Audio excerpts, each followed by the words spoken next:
नमस्कार दोस्तों, आपका स्वागत है मेरे इस वीडियो में।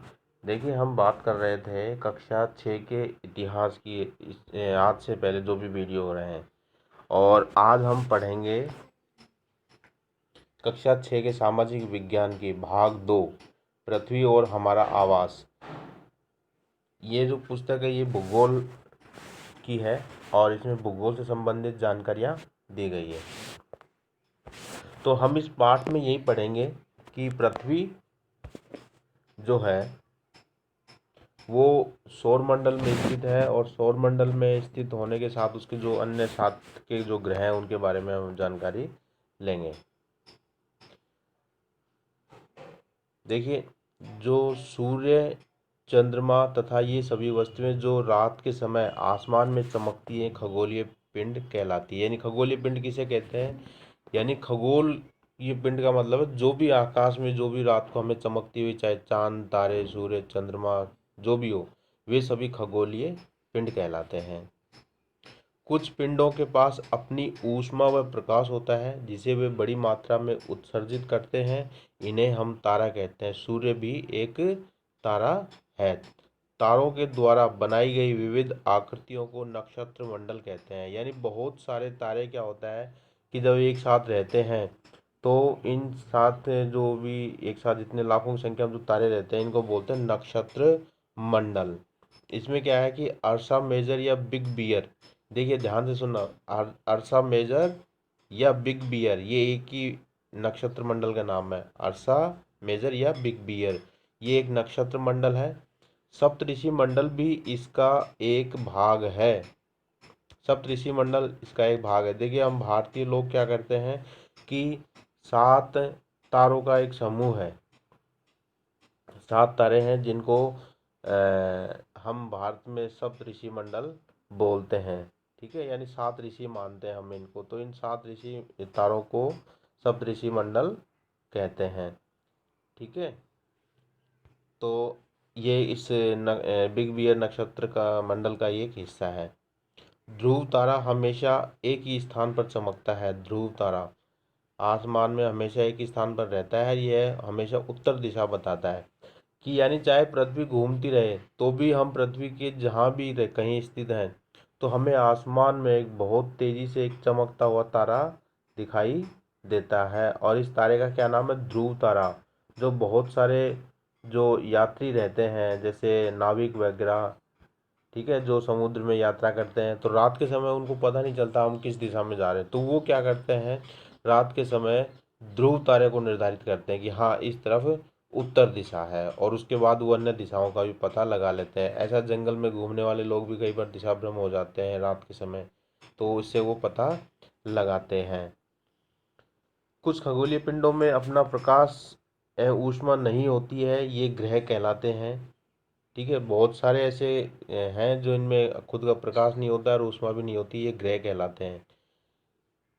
ग्रह अंग्रेजी शब्द प्लेनेट, PLANET, प्लेनेट से निकला अंग्रेजी शब्द प्लेनेट है। और ये जो शब्द है ये ग्रीक शब्द प्लेनेटाई, PLANETAI, PLANETAI, प्लेनेटाई से शब्द बना है ये, और ये ग्रीक भाषा का है। प्लेनेटाई किस शब्द का है? ग्रीक भाषा का। प्लेनेट, प्लेनेटाई से ही प्लेनेट बना है। और इसका अर्थ क्या होता है? इसका अर्थ होता है चारों ओर घूमने वाला। चारों ओर घूमने वाला या परिभ्रमण करने वाला। सूर्य, 8 ग्रह, उपग्रह, अन्य खगोलीय पिंड सौर मंडल का निर्माण करते हैं। सौर मंडल में क्या क्या रहते हैं? सूर्य, ठीक है, और जो आकाश में 8 ग्रह हैं वो उपग्रह, और अन्य खगोलीय पिंड जो छोटे छोटे इन्हीं ग्रहों के हिस्से रहते हैं, ये सभी मिलकर सौर मंडल का निर्माण करते हैं। देखिए, ग्रहों की संख्या 8 है, याद रखना। ग्रहों की संख्या कितनी है? 8 है। अगस्त 2006 में एक ग्रह की मान्यता समाप्त कर दी थी, उसके बाद 8 रह गई है। रोम में सूर्य देवता को सोल कहा जाता था। रोम में सूर्य देवता को सोल कहा जाता था, और इसी से ही सौर मंडल शब्द बना है। सोलर सिस्टम, सोल, सोल से ही क्या शब्द बना है? सोलर। ठीक है, सोल से ही क्या शब्द बना है? Solar system. ठीक है, पृथ्वी जो है सूर्य से लगभग 15 करोड़ किलोमीटर दूर। अब आप देख लिए, सूर्य से हम लगभग 15 करोड़ किलोमीटर दूर हैं। और प्लेटो के ग्रह की मान्यता को अगस्त 2006 में समाप्त कर दिया। हम अभी मैंने आपको बताया था कि पहले 9 ग्रह थे अगस्त 2006 से पहले, लेकिन प्लेटो प्लेटो को ग्रह की मान्यता समाप्त करने से कुल 8 ग्रह रह गए हैं। देखिए, सूर्य से दूरी जो ग्रहों की है वो याद करने का एक तरीका है, my very efficient mother just served us nut. My very efficient mother just served us nuts. ठीक है, MY, माई से मरकरी, वेरी का वी निकाला वीनस, ई से अर्थ, मदर का M निकाला तो मंगल मार्स, और जे जस्ट यानी जुपिटर, जैसे जुपिटर। ठीक है, सर्व्ड से बनाया सैटर्न शनि, और अस से बना यूरेनस, और नट्स से N निकाला तो बना नेपच्यून। ठीक है, तो ये जो है ग्रह, ये सूर्य जो है उससे दूरी से याद करने का एक तरीका है। जैसे मान लीजिए ये यहाँ सन है, सूर्य है। ठीक है, सूर्य के सबसे नज़दीक मरकरी है यानी बुध है, फिर शुक्र है, पृथ्वी है, मंगल है, बृहस्पति है, शनि है, यूरेनस है और नेपच्यून है। इस प्रकार से इनका क्रम आपको याद करना है। ठीक है ना, ये सन हो जाएगा। ठीक है, सन के बिल्कुल नज़दीक बुध, शुक्र, फिर उसके बाद पृथ्वी, मंगल, बृहस्पति, शनि, यूरेनस और नेपच्यून। ठीक, इसमें आपको क्रम याद होना चाहिए, और इन क्रम से ही आप में बहुत सारे क्वेश्चन बन जाएंगे। सबसे नज़दीक बुध, सबसे दूर नेपच्यून। ठीक है, पृथ्वी कौन से नंबर पे है, सूर्य से तीसरे नंबर पे है। ग्रह सूर्य के जिस दीर्घ वृत्ताकार रास्ते से चक्कर लगाते हैं ये कक्षा कहलाते हैं। ठीक है, जैसे मान लीजिए जो सूर्य है, ठीक है, ये सूर्य चमक रहा है, और ये जो दीर्घ वृत्ताकार, इस प्रकार का दीर्घ वृत्ताकार रूप में जो चक्कर लगाते हैं, ये सूर्य होगा बीच में, और इसको बोलते हैं कक्षा। ठीक है, इस दीर्घ वृत्ताकार चक्कर के स्थान को क्या बोलते हैं, कक्षा। शुक्र को पृथ्वी का जुड़वा ग्रह कहते हैं। शुक्र को पृथ्वी का जुड़वा ग्रह करते हैं, क्यों कहते हैं, क्योंकि इसका आकार और आकृति जो है वो पृथ्वी के जैसी ही है, यानी पृथ्वी के जैसा ही ये सेम है आकार में, इसलिए इसको जुड़वा ग्रह कहते हैं। पृथ्वी आकार में 5वां बड़ा ग्रह है। पृथ्वी जो है इन 8 ग्रहों में से 5वां सबसे बड़ा ग्रह है। सबसे बड़ा तो ग्रह तो ये बृहस्पति, और 5वें नंबर का बड़ा ग्रह कौन सा है, पृथ्वी। तो आपको ये याद रखना है।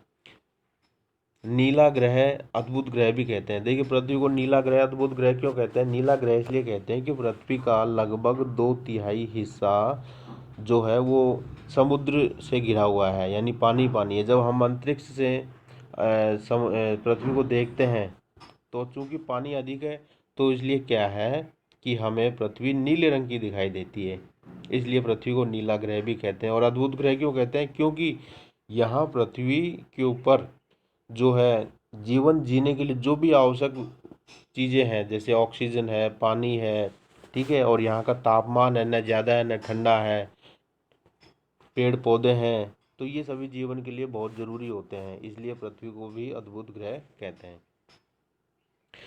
प्रकाश की गति 3 लाख किलोमीटर प्रति सेकंड है। प्रकाश जो है यानी सूर्य की जो रोशनी है, तो वो उसकी गति क्या है, 3 लाख, कितने लाख, 3 लाख किलोमीटर प्रति सेकंड।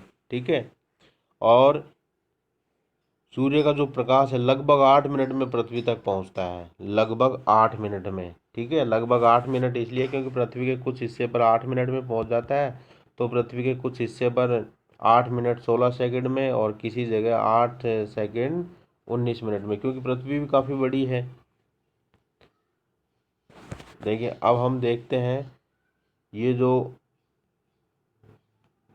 सौर मंडल है, इस सौर मंडल में जो ग्रह हैं उनकी स्थिति के बारे में देखते हैं। ठीक है, आपने देखा कि ये तो हो गया सूर्य। ठीक है, सूर्य के सर्वाधिक निकट कौन सा ग्रह है? सर्वाधिक निकट है बुध ग्रह। सर्वाधिक निकट कौन सा ग्रह? बुध है। फिर है शुक्र ग्रह और तीसरे नंबर पे है पृथ्वी। तो क्वेश्चन बन जाता है कि सूर्य के सर्वाधिक निकट ग्रह कौन सा है? बुध ग्रह, ठीक है। दूसरा शुक्र और तीसरा पृथ्वी, और चौथा निकट ग्रह कौन सा है? मंगल है, ठीक। और फिर है मंगल के बाद बृहस्पति, ये बृहस्पति। फिर उसके बाद है सैटर्न यानी शनि। फिर है यूरेनस। देखिए शनि के ये जो चारों तरफ आपको ये राउंड दिख रहा है, ये एक्चुअल में इसको शनि को छल्लों वाला ग्रह भी कहते हैं। क्यों कहते हैं? क्योंकि ये जो छल्ले हैं ये गैस हैं।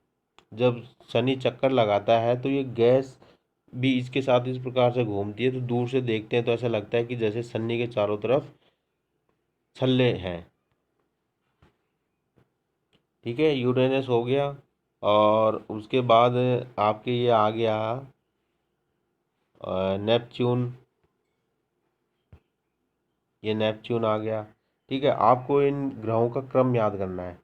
और इसके अलावा आपने एक चीज़ और देखी होगी यहाँ कि ये जो मंगल ग्रह है और ये जो बृहस्पति ग्रह, इन दोनों ग्रहों के बीच में ये आपको क्षुद्र ग्रह, छोटे छोटे टुकड़े जो रहते हैं पत्थरों के, ये क्षुद्र ग्रह पाए जाते हैं। किसके बीच में? मंगल और बृहस्पति के बीच में। मंगल और बृहस्पति के बीच में क्षुद्र ग्रह पाए जाते हैं। देखिए इन ग्रहों को भी हम दो भागों में बांट देते हैं, एक आंतरिक ग्रह और एक बाह्य ग्रह। आंतरिक ग्रह और बाह्य ग्रह। आंतरिक ग्रह में बुध है, सूर्य के चारों ओर एक परिक्रमा 88 दिन में पूरी करता है और ये अपने अक्ष पर घूर्णन 59 दिन लगाता है।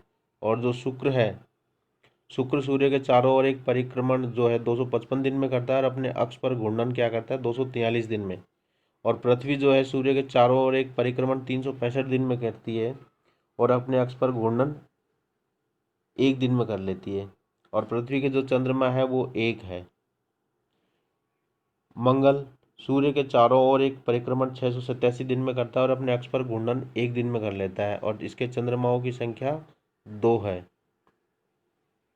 ठीक है। इनको आंतरिक ग्रह बोलते हैं, इन चारों ग्रहों को, बुध शुक्र पृथ्वी और मंगल। बुध शुक्र पृथ्वी और मंगल, इनको आंतरिक ग्रह बोलते हैं। ये सूर्य के बहुत नज़दीक है और चट्टानों से बने हुए हैं, ठीक है। इन 4 ग्रहों को आंतरिक ग्रह बोलते हैं। फिर है बाह्य ग्रह।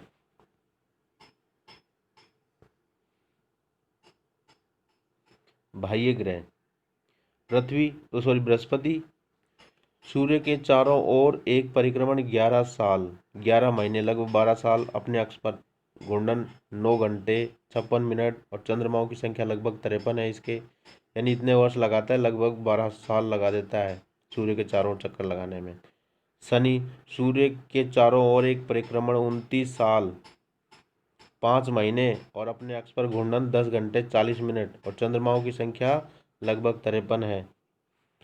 फिर है यूरेनस सूर्य के चारों एक परिक्रमण 84 साल में और अपने अक्ष पर घूर्णन 17 घंटे 14 मिनट। चंद्रमा की संख्या लगभग इसके 27 है। और नेपच्यून के है सूर्य के चारों ओर एक परिक्रमण 164 साल में और अपने अक्ष पर घूर्णन 16 घंटे 7 मिनट में और चंद्रमाओं की संख्या कितनी है? 13 है। ये सब क्या है? बाह्य ग्रह है, यानी बृहस्पति शनि यूरेनस और नेपच्यून ये 4 बाह्य ग्रह हैं और 4 बाकी वो आंतरिक ग्रह हो जाते हैं। ये आंतरिक ग्रह हो गए बुध शुक्र पृथ्वी और मंगल। हम आगे बढ़ते हैं। नील आर्मस्ट्रांग सबसे पहले 20 जुलाई 1969 को चंद्रमा पर गए। सबसे पहले चंद्रमा पर कौन गया? नील आर्मस्ट्रांग, ठीक है। चंद्रमा पृथ्वी से लगभग 3,84,400 किलोमीटर दूर है। 3,84,400 किलोमीटर दूर है चंद्रमा और पृथ्वी की दूरी। यह पृथ्वी का एक चक्कर लगाने में 27 दिन पूरा करता है, यानी 27 दिन में पृथ्वी का एक चक्कर लगाएगा चंद्रमा। ठीक है, क्योंकि पृथ्वी का उपग्रह है चंद्रमा प्राकृतिक। क्षुद्र ग्रह, ये ग्रहों के ही भाग होते हैं। वर्षों पूर्व ये ग्रहों से विस्फोट द्वारा अलग हुए इन छोटे छोटे पिंडों को क्षुद्र ग्रह कहते हैं। ठीक है, दोबारा ध्यान से देखिए इसको। ये ग्रहों के ही भाग होते हैं। वर्षों पूर्व ये ग्रहों से विस्फोट द्वारा अलग हुए छोटे छोटे पिंडों को क्षुद्र ग्रह कहते हैं। ये मंगल और बृहस्पति की कक्षाओं के बीच पाए जाते हैं। क्षुद्र ग्रह किन के बीच, किन ग्रहों के मध्य पाए जाते हैं? मंगल और बृहस्पति की कक्षाओं के बीच में। मैंने आपको चित्र में भी बताया था। उल्कापिंड, उल्कापिंड क्या होते हैं? सूर्य के चारों ओर चक्कर लगाने वाले पत्थरों के छोटे छोटे टुकड़ों को उल्कापिंड कहते हैं। ये पृथ्वी पर कभी कभी गिरते भी हैं। ये क्या करता है, ये आसमान में घूमते रहते हैं और कई बार क्या होता है, पृथ्वी की कक्षा में जब आ जाते हैं तो पृथ्वी के गुरुत्वाकर्षण बल से पृथ्वी की तरफ आते हैं। तो कई बार जब बहुत तेजी से आते हैं तो अधिकांशतः क्या होता है कि ये तेजी से आने के कारण इनमें घर्षण बल उत्पन्न होता है और ये जलकर नष्ट हो जाते हैं। ठीक है, लेकिन कुछ क्या होता है कि पूरे तरह जल नहीं पाते और उनके कुछ टुकड़े पृथ्वी पर भी आकर गिरते हैं। आकाशगंगा, आकाशगंगा लाखों तारों का एक समूह है। ये हमारा सौरमंडल इसी आकाशगंगा यानी मिल्की वे का एक भाग है। इसको हम आकाशगंगा क्यों कहते हैं? क्योंकि बहुत सारे जो तारे रहते हैं और लास्ट में क्या होता है कि हल्का सा रोशनी जैसी रहती है। क्यों? क्योंकि यहाँ तो ये तारे रह गए, तारों के पीछे जो इनकी रोशनी पड़ती है, जो गैस वगैरह जो चमकती है, तो उससे हमें लगता है कि ये आकाश में एक जो गंगा नदी है वो बह रही है। जैसे गंगा नदी बहती रहती है ना, ऐसे ही नदी के जैसे ये हमें दिखते हैं। तो इसलिए हमने इसको आकाशगंगा का नाम दिया है। ठीक है, इसमें क्या होता है, इसमें करोड़ों तारे, बादलों तथा गैसों की एक प्रणाली होती है। इसमें करोड़ों की संख्या में तारे होते हैं, बादल होते हैं, गैस होती है जिस ठीक है, इन तारों अपनी ये तारे जो है अपनी ऊष्मा से चमकते हैं, तो उस चमक से ही ये गैस भी जलने लगती है और वो गैस भी चमकने लगती है। लाखों आकाश गंगाएं मिलकर ब्रह्मांड का निर्माण करती है और जो लाखों की संख्या में जो आकाश गंगाएं हैं वो मिलकर के ब्रह्मांड का निर्माण करती है। और हमारा जो सौर मंडल है वो कौन सी कौन सी इसमें है? आकाश गंगा में है। ठीक है ना, यानी बहुत सारी आकाश गंगाएं हैं, मिल्की वे में है हम, है ना। तो अब आप देख लिए कि हमारा जो सौर मंडल है, सूर्य और अन्य बहुत सारे लाखों की संख्या में तारे हैं, 8 ग्रह हैं, छोटे छोटे उपग्रह हैं, उल्कापिंड है, क्षुद्र ग्रह है, ये सभी इस सौरमंडल का एक हिस्सा है। ठीक है, तो ऐसी लाखों आकाश गंगाएं हैं इसमें और ये सभी लाखों आकाश गंगाएं ब्रह्मांड का निर्माण करती है। उस अथाह ब्रह्मांड के बारे में अभी वैज्ञानिक जानकारी प्राप्त कर रहे हैं। दोस्तों, आपको मेरा ये वीडियो कैसा लगा? आप इसको लाइक करें, सब्सक्राइब करें और अपने दोस्तों को भी शेयर करें। धन्यवाद।